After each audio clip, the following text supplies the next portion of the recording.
दोस्तों, 90 का दशक, जिसे तेज गेंदबाजी का सुनहरा दौर भी कहा जा सकता है, ये वो दौर था जब Dennis Lillee, Jeff Thomson, Andy Robert और माइकल होल्डिंग जैसे रफ्तार के धुरंधरों द्वारा क्रिकेट को अलविदा कहने के बाद तेज गेंदबाजी की एक नई लहर आई हुई थी, जिनमें प्रमुख थे वसीम अकरम, वकार यूनुस, कॉर्टनी वॉल्स और कर्टली एम्ब्रोज, जिन्होंने इंटरनेशनल क्रिकेट में आते ही अपनी रफ्तार से बल्लेबाजों के दिलों में एक दहशत का माहौल पैदा कर दिया था। उस दौर में इन गेंदबाजों का प्रभाव ऐसा था कि उनके सामने बड़े से बड़ा बल्लेबाज भी अक्सर असहाय नजर आया करते थे। उन गेंदबाजों में सबसे खतरनाक थे कर्टली एम्ब्रोज।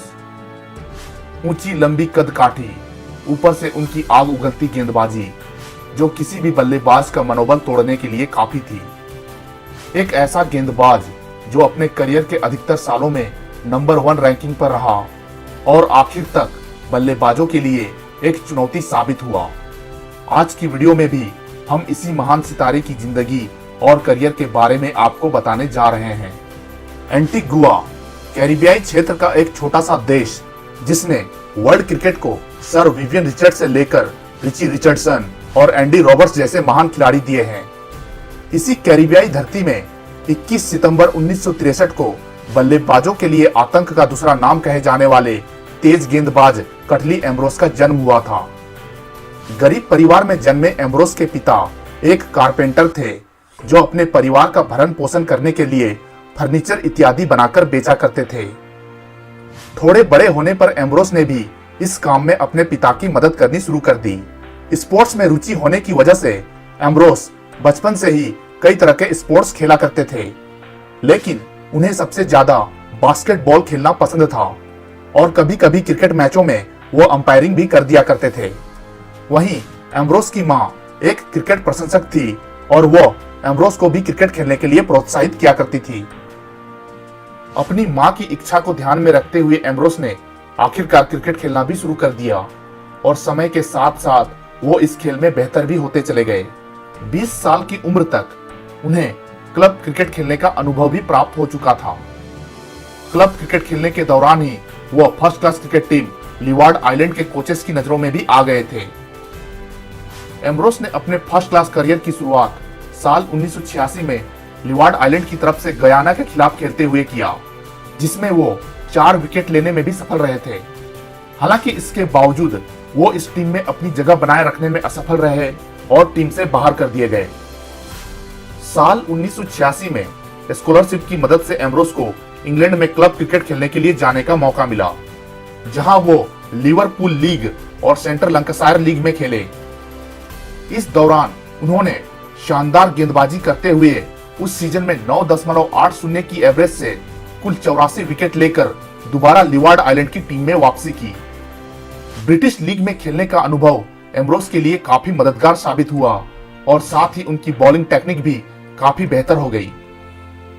इंग्लैंड से लौटने के बाद एम्ब्रोज को साल 1987-88 में रेड स्ट्रिप कप खेलने वाली लीवार्ड आइलैंड की टीम में शामिल कर लिया गया, जहां उन्होंने 5 मैचों में 2.86 की प्रभावशाली इकोनॉमी के साथ गेंदबाजी करते हुए सबसे ज्यादा 35 विकेट लिए और साथ ही नेशनल टीम में आने के लिए दावेदारी भी प्रस्तुत कर दी। फर्स्ट क्लास क्रिकेट में अपनी धाक जमाने के बाद एम्ब्रोज ने मार्च 1988 में पाकिस्तान के खिलाफ पहले ओडीआई में खेलते हुए इंटरनेशनल क्रिकेट में अपना डेब्यू किया। अपने डेब्यू इंटरनेशनल मैच में ही एम्ब्रोज ने अपनी रफ्तार और सटीक लाइन लेंथ के साथ गेंदबाजी करते हुए 4 विकेट लिए और दुनिया को यह बता दिया कि आने वाले समय में वो बल्लेबाजों के लिए क्या मुसीबत लाने वाले हैं। ओडीआई सीरीज में अच्छा प्रदर्शन करने की वजह से एम्ब्रोज को पाकिस्तान के खिलाफ होने वाली टेस्ट सीरीज के लिए भी टीम में चुन लिया गया, लेकिन अपने डेब्यू टेस्ट में एम्ब्रोज केवल 2 विकेट ही निकाल सके और उनकी टीम को 9 विकेट से करारी हार का सामना करना पड़ा। हालांकि इसके बावजूद एम्ब्रोज टीम में बने रहे और साल 1988 में 5 टेस्ट मैचों की सीरीज खेलने इंग्लैंड दौरे पर भी गए। इस सीरीज में एम्ब्रोज पूरी तरह लय में नजर आए और कुल 22 विकेट लेकर वेस्टइंडीज को सीरीज का विजेता बना दिया।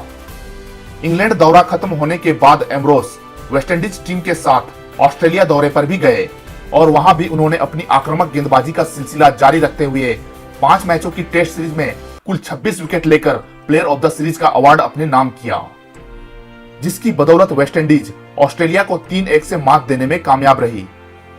इस सीरीज के बाद तो उनकी तुलना जोएल गार्नर से होनी शुरू हो गई थी, जिनके रिटायरमेंट के बाद एम्ब्रोस को टीम में शामिल किया गया था। साल 1989 में एम्ब्रोस ने इंग्लैंड की नॉर्थैम्प्टनशायर टीम की तरफ से खेलते हुए पहली बार काउंटी क्रिकेट में हिस्सा लिया। उस समय काउंटी क्रिकेट खेलना इंटरनेशनल क्रिकेट खेलने से भी बड़ी उपलब्धि मानी जाती थी। साल 1990 में इंग्लैंड की टीम वेस्टइंडीज दौरे पर आई, जहां इंग्लिश बल्लेबाजों को एक बार फिर एम्ब्रोस की आक्रामक गेंदबाजी का सामना करना पड़ा। इसी दौरान ब्रिज टाउन टेस्ट में खेलते हुए एम्ब्रोस ने इंग्लिश बल्लेबाजों की जमकर खबर ली और दूसरी पारी में 45 रन देकर 8 विकेट उखाड़ते हुए इंग्लैंड की बैटिंग लाइनअप को बिखेर कर रख दिया था। साल 1990 में एम्ब्रोस पहली बार टॉप ओडीआई गेंदबाजों की सूची में पहले नंबर पर पहुंचे और इसके अगले ही साल उन्होंने टेस्ट रैंकिंग में भी अपना वर्चस्व हासिल किया। इन कुछ सालों में एम्ब्रोस ने कर्टनी वॉल्स के साथ मिलकर वर्ल्ड क्रिकेट में एक बार फिर वेस्टइंडीज के तेज गेंदबाजी का दबदबा कायम कर दिया था। वॉल्स और एम्ब्रोस की जोड़ी वेस्टइंडीज के शानदार पेस अटैक की अंतिम जोड़ी मानी जाती है। उस दौर में इन दोनों गेंदबाजों का सामना करना किसी भी बल्लेबाज के लिए सबसे चुनौती भरा काम था। वॉल्स के पास रफ्तार के साथ साथ सटीक लाइन लेंथ थी, तो वहीं एम्ब्रोस अपनी तेज रफ्तार घातक बाउंसर्स के लिए मशहूर थे। फिर आया साल 1992 का वर्ल्ड कप। ऑस्ट्रेलिया और न्यूजीलैंड की मेजबानी में शुरू हुआ क्रिकेट का ये महाकुंभ, जिसमें वेस्टइंडीज की टीम एक प्रमुख दावेदार के रूप में उतरी। यह एम्ब्रोस का पहला वर्ल्ड कप भी था और सभी को उनसे काफी उम्मीदें थी। लेकिन एम्ब्रोस इस वर्ल्ड कप में अच्छी गेंदबाजी करने के बावजूद 7 मैचों में केवल 7 ही विकेट ले पाए, जिसका खामियाजा वेस्टइंडीज को सेमीफाइनल के दौर से बाहर होकर भुगतना पड़ा। इस वर्ल्ड कप में एम्ब्रोस के खराब प्रदर्शन को देखते हुए क्रिकेट विश्लेषकों ने उनके करियर के खत्म होने के कयास भी लगाने शुरू कर दिए थे। लेकिन बचपन से ही जुझारू प्रवृत्ति के एम्ब्रोस ने अपने मनोबल को गिरने नहीं दिया और इसी साल नवंबर में ऑस्ट्रेलिया के खिलाफ टेस्ट सीरीज में जबरदस्त वापसी करते हुए सीरीज में कुल 33 विकेट लेकर उन सभी कयासों पर पूर्ण विराम लगा दिया। इतना ही नहीं, इस सीरीज के पर्थ टेस्ट मैच में तो एम्ब्रोस ने अपनी गेंदबाजी से वो कारनामा कर दिखाया था जिसने उस समय रोमांच की सारी पराकाष्ठा को ही पार कर दिया था। वो एक ऐसा अद्भुत कारनामा था जिसे देखने और सुनने के बाद आज भी क्रिकेट फैंस के होश उड़ जाते हैं। दरअसल ये इस टेस्ट सीरीज का आखिरी और निर्णायक मुकाबला था, जिसमें ऑस्ट्रेलिया की टीम पहले बल्लेबाजी करते हुए 2 विकेट पर 85 रन बनाकर ठीक ठाक स्थिति में थी, जिसके बाद एम्ब्रोस गेंदबाजी करने के लिए आए और एम्ब्रोस की घातक गेंदबाजी के सामने ऑस्ट्रेलियन बल्लेबाज टिक नहीं पाए और देखते ही देखते पूरी ऑस्ट्रेलियन टीम पहली पारी में केवल 119 रनों पर ऑल आउट हो गई। एम्ब्रोस ने इस पारी में केवल 1 रन खर्च करते हुए 7 विकेट लिए, जिसकी बदौलत अंत में वेस्टइंडीज की टीम यह मुकाबला 1 पारी और 25 रनों के अंतर से जीतकर सीरीज अपने नाम करने में सफल रही। इसी साल क्रिकेट के बाइबिल कहे जाने वाले विजडन मैगजीन ने एम्ब्रोस को Wisden cricketer of the year भी चुना। साल 1994 तक एम्ब्रोस दुनिया के शीर्ष गेंदबाजों में से एक बने रहे। इस दौरान वो ओडीआई रैंकिंग में लगातार 3 बार और टेस्ट रैंकिंग में लगातार 2 बार पहले नंबर पर पहुंचे। इसी बीच उन्हें शोल्डर इंजरी भी हो गई थी, जिसकी वजह से उन्हें कई मैचों से बाहर भी होना पड़ा था। साल 1996 के वर्ल्ड कप में एम्ब्रोस ने इंजरी से उबरते हुए एक बार फिर टीम में वापसी की, जहां उन्होंने कोर्टनी वॉल्स के साथ मिलकर वेस्टइंडीज टीम के लिए बेहतरीन गेंदबाजी की और अपनी टीम को सेमीफाइनल तक पहुंचाने में अपना बहुमूल्य योगदान दिया। उन्होंने इस वर्ल्ड कप में खेले गए अपने 6 मैचों में बेहद ही किफायती गेंदबाजी करते हुए 10 विकेट लिए और केवल 3 की इकोनॉमी से रन खर्च करते हुए इस वर्ल्ड कप के सबसे इकोनॉमिकल गेंदबाज भी बने। साल 1999 का वर्ल्ड कप एम्ब्रोस के करियर का आखिरी वर्ल्ड कप था, जिसमें वेस्टइंडीज की टीम ग्रुप स्टेज से ही बाहर हो गई थी।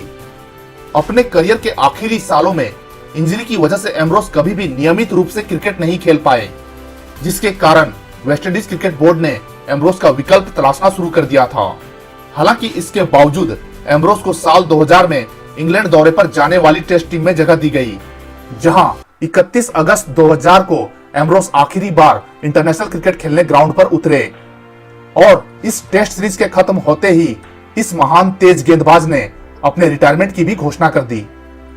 उनके स्टैट्स पर एक नजर डाले तो एम्ब्रोस ने वेस्टइंडीज के लिए 98 टेस्ट मैच खेले, जिसमें उन्होंने 2.30 की बेहतरीन इकोनॉमी के साथ गेंदबाजी करते हुए 405 विकेट लिए, जिसमें उनका सर्वश्रेष्ठ प्रदर्शन 45 रन देकर 8 विकेट है।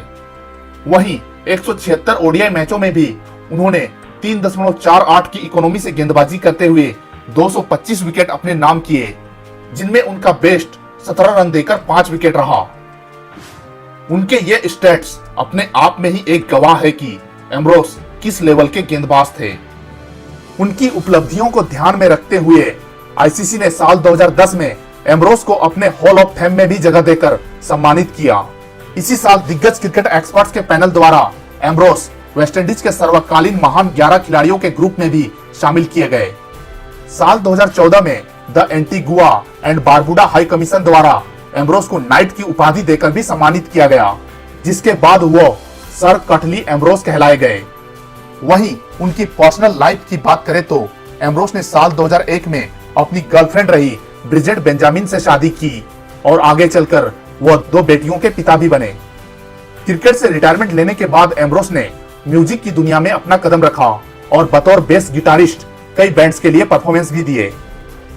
तो दोस्तों, ये तो थी वेस्टइंडीज के सर्वकालीन महान तेज गेंदबाजों में से एक सर कर्टली एम्ब्रोस की जिंदगी और करियर से जुड़ी एक छोटी सी दास्तां। ऐसा ही और भी इंटरेस्टिंग टॉपिक के साथ आपसे मिलता हूं अपने अगले वीडियो में। तब तक के लिए बाय।